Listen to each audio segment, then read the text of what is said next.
എല്ലാ മാന്യ പ്രേക്ഷകർക്കും ജ്യോതിഷപർവം എന്ന നമ്മുടെ ചാനലിലേക്ക് സുസ്വാഗതം.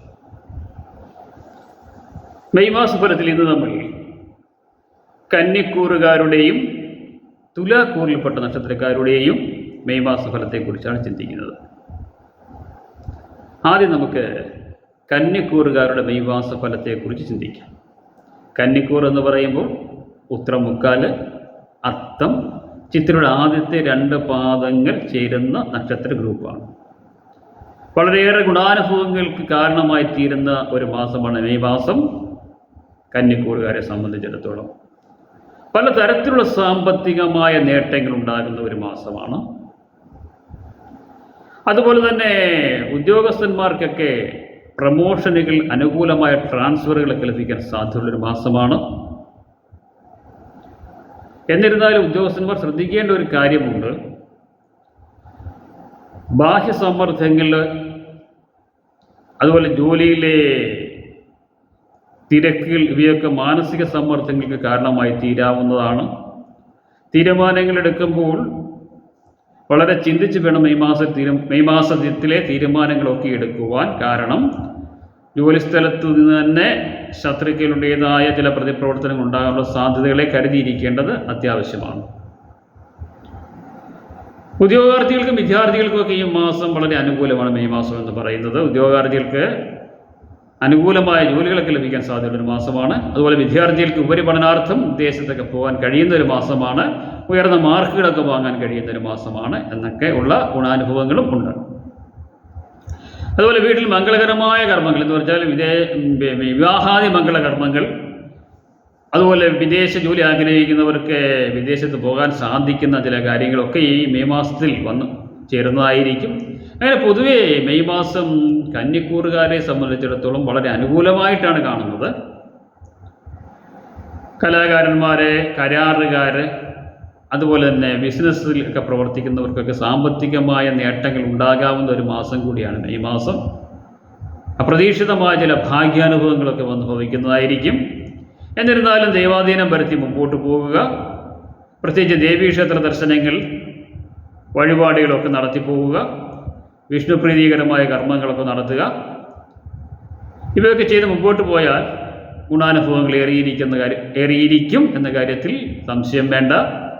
അപ്പോൾ എല്ലാവിധ ഗുണാനുഭവങ്ങളും കന്യക്കൂറുകാർക്ക് ഉണ്ടാകട്ടെ എന്ന് പ്രാർത്ഥിച്ചുകൊണ്ട് നമുക്ക് തുലാക്കൂറുകാരുടെ മെയ് മാസ ഫലത്തെക്കുറിച്ച് ഇനി ചിന്തിക്കാം.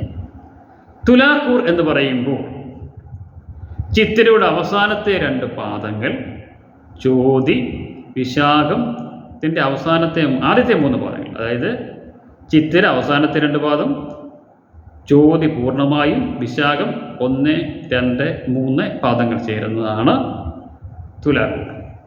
തുലാക്കൂറുകാർക്ക് മെയ് മാസം വളരെ അനുകൂലമായിട്ടാണ് കാണുന്നത്.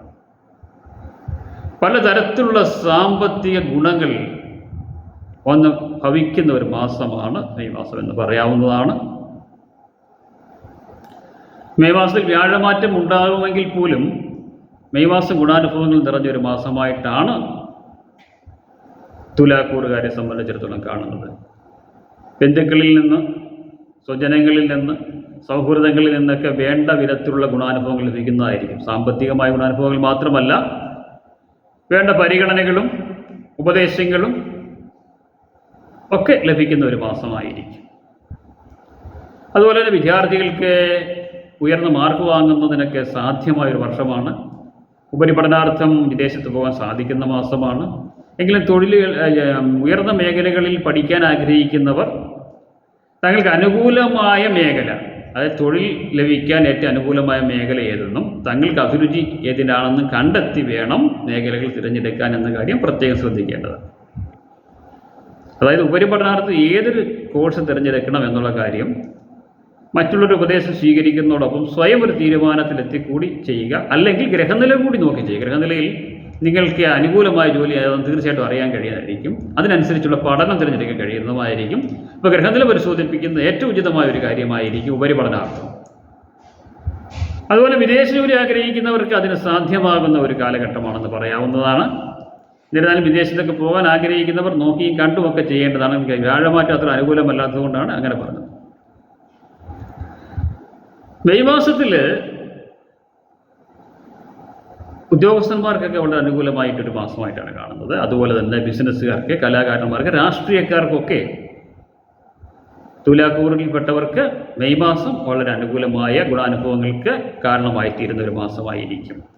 എന്നിരുന്നാലും ചില അപ്രതീക്ഷിതമായ രോഗാവസ്ഥകൾ വന്നു ചേരാൻ സാധ്യതയുണ്ട്. പ്രത്യേകിച്ച് ശിരോരോഗങ്ങളിൽ, കണ്ണിന് അസുഖങ്ങളൊക്കെ വന്ന് ഭവിക്കാൻ സാധ്യതയുള്ളത് കരുതിയിരിക്കുകയും അങ്ങനെ എന്തെങ്കിലും രോഗങ്ങൾ കണ്ടാൽ ഉടൻ തന്നെ അതിനുവേണ്ട ട്രീറ്റ്മെൻറ്റ് എടുക്കാൻ മടിക്കാതിരിക്കുക. ഉടൻ തന്നെ ട്രീറ്റ്മെൻറ്റ് എടുക്കേണ്ടതും അത്യാവശ്യമാണ്. കാരണം അല്ലെങ്കിൽ അത് കൂടുതൽ രൂക്ഷമായ ഒരവസ്ഥയിലേക്ക് മാറാനുള്ള സാധ്യതയുള്ളത് കൊണ്ട് തന്നെ പ്രാരംഭഘട്ടത്തിൽ തന്നെ ചികിത്സ ലഭിച്ചാൽ തീർച്ചയായിട്ടും ഉടൻ തന്നെ ആ രോഗങ്ങൾ പൂർണ്ണമായും ഭേദമാകുന്നതുമായിരിക്കും. അക്കാര്യം പ്രത്യേകം ശ്രദ്ധിക്കുക.